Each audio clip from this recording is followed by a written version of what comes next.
because they want to. I know, I'm excited. They want to go electric. So I haven't. I'm getting this through a third party, and he's been talking to him. I'm going to do the work. So he's selling it, and I'm giving him a commission. So I haven't talked to the actual owner, but he's very interested in doing it. So why would you do it? All the reasons that I probably did it. You know, if you're convinced that you don't want to buy oil anymore, or at least the less than you did before, then you know. And why not do it with some style? Do it in a Corvette. And I think that you might want to race it. So if you want to race a street legal car, that's a good car to race. So if you put a Corvette next to another Corvette, you've got a really good likelihood of winning in electric because you get instant torque from zero. You got a good shot at making that quarter mile pretty fast. That's probably why. I'm just guessing. I haven't spoken to him. I don't know. But I got a guy that wants to do a BMW conversion as well. So you're going to talk about a BMW that's a higher end car. People that have those it's kind of a status symbol to have that kind of car. If they wanted electric, you know, the only other alternative they have is to buy the Tesla. Maybe they don't fit in the Tesla, you know. So maybe they want the bigger car, so they're going to go with that. And believe me, we can make BMW sing. No question. What about somebody that drives 50 miles each way to work? Electric doesn't seem to be an option. Can you charge at work? Probably could. Then 100-mile range pack, charge it in the middle, come home, you're only using half your power each way. You could definitely do it. So there is a 100-mile capacity. Oh yeah, definitely. How far does your car go, Michael? About 250 on steady. That's with the Tesla. So a heavier car doesn't quite go that far. So it's totally doable. I didn't do my good job selling you guys if only one person's considering it out of all of you guys. Let's try again. Anybody else considering an electric car? Next, I'll give you 5 years you can think about it. Still burning gas? All going to burn gas. What can you do for trucks? We can do trucks. The trucks use a bigger motor and a lot more batteries, so the price goes up a lot. But there were 2 trucks today over at the charging station unveiling in Philadelphia. There's a Smith electric truck and another company's trucks, and they're getting about 100 miles of range. They're using a very big electric AC motors for both of those. So, but they're doable, totally doable, and you could do it. But the price difference is always an issue for business owners, because they're going to look at it and say, well, if I can get a $20,000 truck or a $100,000 truck, you know, then they get government grants to do it, and they buy it with government money. So you're all going to pay for it anyway, even if you don't buy electric cars. So how great would the fleet of electric trucks be in New York City? Oh, it's perfect. You walk down the street, you could jog in New York City and not get lung cancer. So, good thing. Yeah, there's benefits to the air. This is a class about air quality, right? Or what is this class about? Sustainable systems. Sustainable systems. See, so everything with electric cars are pretty much recyclable. You can recycle the car's metal, you can recycle the batteries, and you can recycle the wire if you want. So you can use it a lot. So one thing that really hasn't been valued as an alternative fuel for transportation is the cost of carbon. There's no penalty really for emitting carbon from vehicles. And until we have some sort of tax on the carbon emissions, it's still a commons that, you know, can receive all sorts of pollutants. When we start looking at the cost of health care, particularly from particulate matter that's coming out of diesel engines, that hasn't been factored into it. Actually, I have a point for you. In the UK, they have a concept of road tax, which is an annual tax that you pay on to use a car. A bit like the sort of license fee, you know, that you have over here. But the thing about the UK is it's taxed to incentivize low emission vehicles. So if your car emits at the tailpipe less than 99 grams of carbon dioxide per kilometre, the tax is free. And it's a sliding scale that goes up to sort of around £400 a year for larger cars of perhaps only I think it's 20 miles to the gallon would be taxed around sort of 300-400 miles.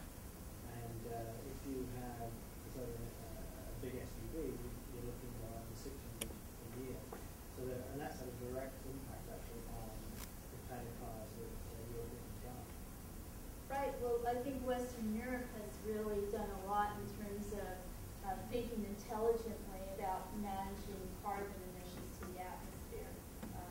It really can't be a sustainable practice to continue in the U.S. to emit CO2 from vehicle miles traveled, as well as particulate matter, which has a direct correlation to childhood asthma, cardiovascular disease, pulmonary disease in the U.S. So the factors of poor health really have not been factored into the cost of gasoline-powered, diesel-powered vehicles. And really, you know, this was something that was kicked around in Congress a few months ago before the midterm elections really got like the wild, wild west. And so now that we've got a House of Representatives that's basically got new members who are very conservative Republicans, particularly fiscally conservative, we're going to be looking at this kind of subsidies for alternative fuels and carbon taxation as just non-starters. The message was, you know, anybody who was basically looking at something new, carbon taxes, anyone talking about more taxes really got booted out of office. So it's politically unpopular right now, but intellectually, you know, really this is the pathway that the U.S. needs to look at. It's what's being done in Europe. Has anyone looked at the Bloomberg polls today? Hold on one sec. Hold on one sec. Just so you guys can see, electric cars are not slow. This is an electric car.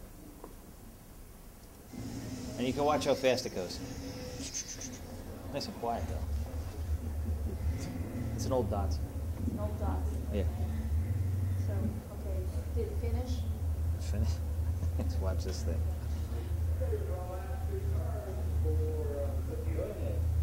Okay. Who's going to win? Hey, who's got smart money over there?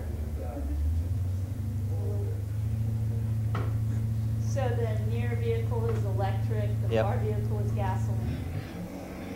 See ya.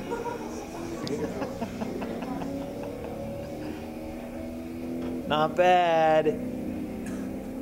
Oh, he smoked them. What was it? 103 miles an hour and how many seconds? 12 seconds. He's done it in under 11 now. Did he do it under 10 now? Wait, is this the 10? No, wait, hold on. Hold on, I gotta find the one where he breaks it so you can see the 10. You don't mind?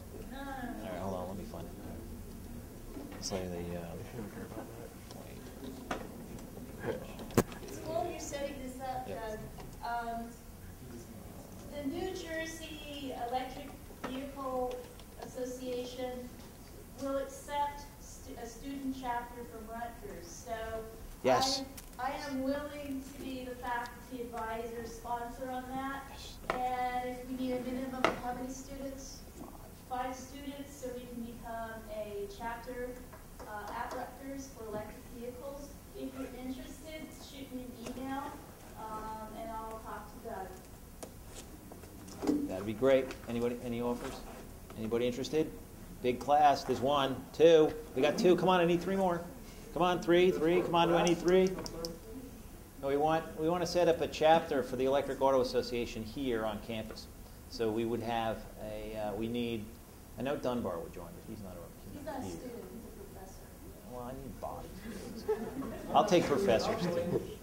Well, yeah, but you're already in my chapter. You can't join. So what this would promote is interactions with the electric vehicle industry, infrastructure industry. It helps to develop partnerships. It helps us to put grants together on alternative fuels and transportation infrastructure. It's essential when you're trying to start making changes in fuels and the infrastructure that supports the fuels to partner, basically to leverage what we all know into a common pool. So I just put that out there for you to think about. Don't know what the future's going to bring, but we do know that electric vehicles are going to be part of the mix. In fact, the Department of Energy Secretary Chu has basically established that the electric vehicle technology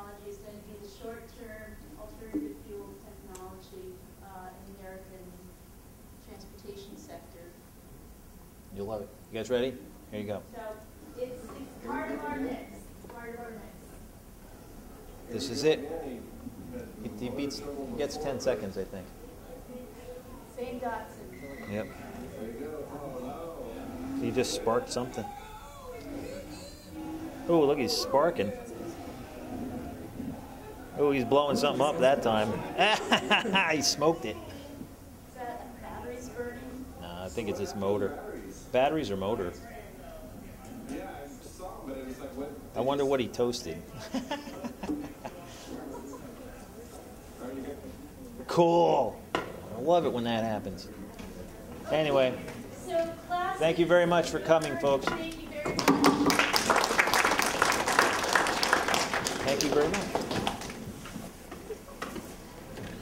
What's what? Well, I had to find his degree. Yeah, sure, yeah.